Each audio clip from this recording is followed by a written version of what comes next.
I want you to describe a house with a view. It's high on a hill, yeah?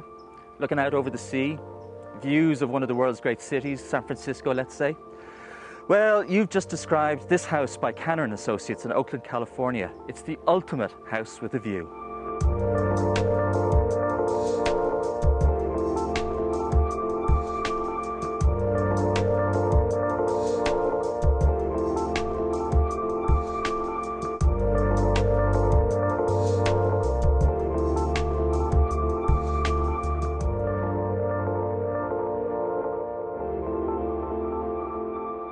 Garry, can you tell me, how did you manage to live in this little piece of paradise? Give me the background.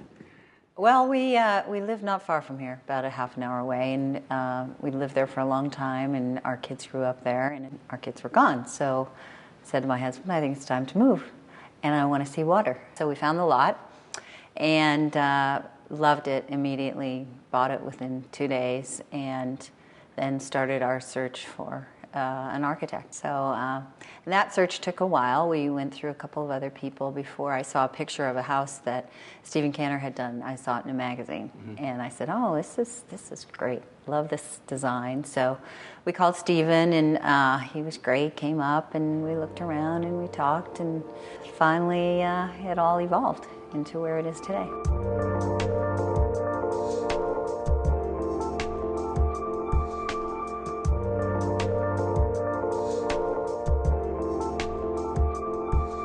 We wanted a modern house. We really did. I love the design of it. I've always been interested in modern design. And when we started working with Stephen, we told him all the things that were important to us. And I really felt like he listened. And he was willing to talk with us and willing to make changes and to come up with new and better ideas.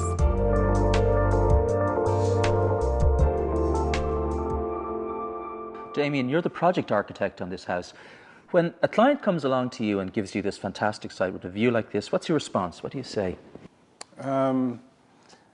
I try to take advantage of the site and understand it. I think it's important to come and actually understand the site. Like Stephen came up and understood the site to work on the design. And I too try to understand it so I can help with act as a liaison between the client and my boss. This clear expression of hierarchy between the main living spaces, the bedroom downstairs, and the secondary spaces, was that something that was architect-driven or client-driven? I think that it was, in this case, client-driven, but I also have to say that being an architect, I think that it's also architect-driven. I think that most architects take advantage of any view or any particular landscape focus by putting the important spaces to focus on any of those items. And another thing that I thought that was instigated by the client's requests was the carport. They don't like garage doors. So when you drive in, you immediately see the view, or when you're driving by the house on the street, you can also take advantage of the view also. The exterior of the building has this extraordinary sort of sky blue material. Where did that come from? It came about, the client liked the color. We presented it to her thinking that it would take advantage and kind of blend in with the sky, and she liked it. The actual raking of the plaster is it's a style that our office has. And again, I had the contractor do 3 different iterations of it, and the client along with us helped pick it. The original plan was somewhat like this, but in terms of how the rooms were arranged. And we wanted a master suite that was really self-contained, and we wanted to be able to have the view. I mean, we have lovely guest bedrooms, but they're not being used very often, so they didn't get the great view. We got the great view.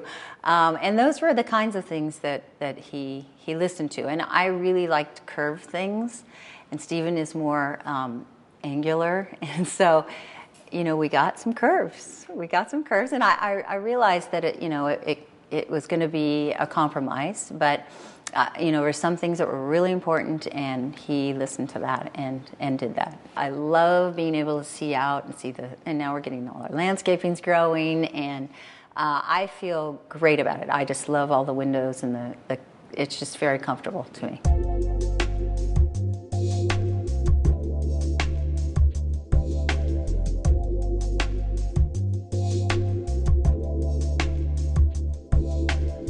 Well, I wanted to have a tall table. I wanted a tall, narrow table, long, and I wanted it to be tall so that we could sit here and look over the couch into the view, because at dusk, it's just fabulous out there with the lights just coming on, and it's been a big hit, and I really didn't want a wooden table. I wanted something different, unique, and found this material and said, wow, this is cool, and kind of designed the table, found somebody to make the base, and there it is.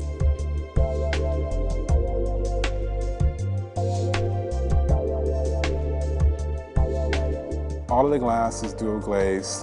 We use a reflective coating in order to help bounce like some of the more damaging sunlight rays that typically come into a house and make it hot. There's a lot of glass panels here that open up to allow the house to be passively cooled. We put in the air conditioning system in the master suite only, just as a belts and suspenders kind of solution, just in case it does get hot. And the house is done with radiant heating, so there's hot water that circulates through the floors. And the concrete also acts as a mass to absorb heat during the day. So the house does have a lot of energy compliance things that are like built into it. What are your favorite bits? My favorite bits? Well, I love my master suite. I do. I love the bathroom and I love the shower. Well, actually, I do remember we were talking about the master suite, and Stephen had put a door in between the bathroom and the bedroom. I said, oh no, I don't want any doors. He said, that's unique. I remember him saying that. Well, okay, and so I took the door out, but I just wanted it to be open, and I wanted to be able to just feel like it was all one big space. It just went where I wanted it to go, and the bathroom, especially in the shower, is fabulous. My favorite part of the house would be the balcony that's outside of the living room. Right, because you have the opportunity to just really take in the view. I think this house has a lot to do with the view. The view of the Golden Gate, is orientation, this axis is towards the Golden Gate. And the water, the city of Oakland, the city of San Francisco, it's my favorite part.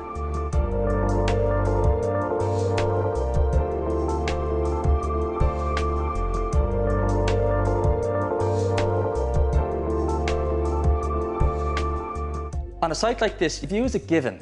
It's what you do with it that matters. Now, I think people frequently make the mistake of buying a prominent site high on a hill, but they design a house that's intended to be seen from below, for people to look at.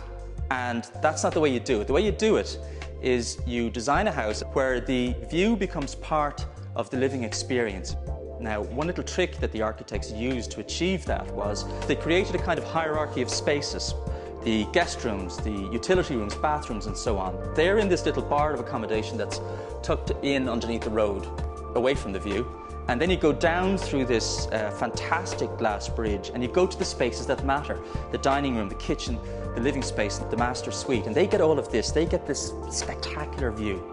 So I think the lesson to take from today is that if you are going to build a house that's all about a view, pay attention to what the architects did here. Think about the fact that it's not about being seen, it's actually seeing the view, it's bringing it into your room. So this is absolutely the way to go.